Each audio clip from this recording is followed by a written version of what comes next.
Alright, let's talk about the Corvid Conspiracy. So the first thing to cover for them is that they completely ignore rules. So this move is legal. Their main mechanic is their plots, which are placed face down like this, but have 4 distinct effects that can trigger based on which type of plot it actually is. A bomb will remove all enemy pieces in the clearing. A snare will prevent pieces being placed in or moved out. An extortion allows you to take random cards from players in the clearing and gives you a draw bonus. And a raid gives you extra warriors when removed.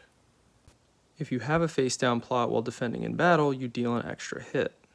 Say I'm the cats and I want to remove this plot without battling it. I can use exposure. I'll show the Corvid's player a card that matches the clearing and guess one of the plot types.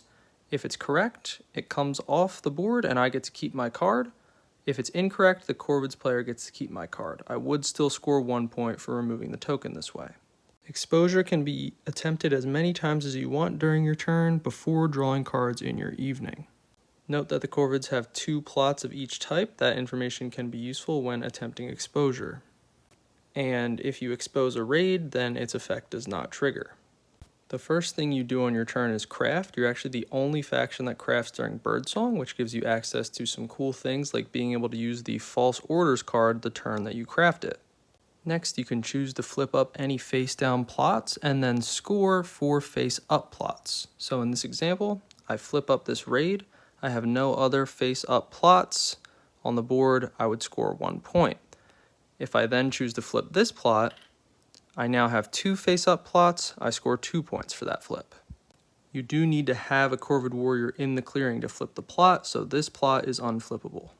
To recruit, you would spend a card and then place a Corvid in each matching clearing. So if I spent that fox card, I would place a Corvid here, a Corvid here. You get the idea, all 4 fox clearings. And if I spend a bird card, I just pick one of the 3 suit types. I do not place 12 Corvids. In Daylight, take up to 3 actions from this menu. To place a new plot, you need Corvid warriors in a clearing that doesn't already have a plot, and then you remove one of them and replace it with a face-down plot. If I wanted to place a second plot in the same turn, I need to remove 2 warriors, and so on for 3 and 4.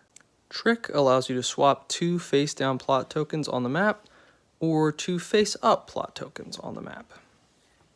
Not 1 and 1. The other 2 options are moving and battling, standard stuff. And then at the start of your evening, you may choose to exert and take a 4th daylight action. But if you do this, you will not draw any cards this turn.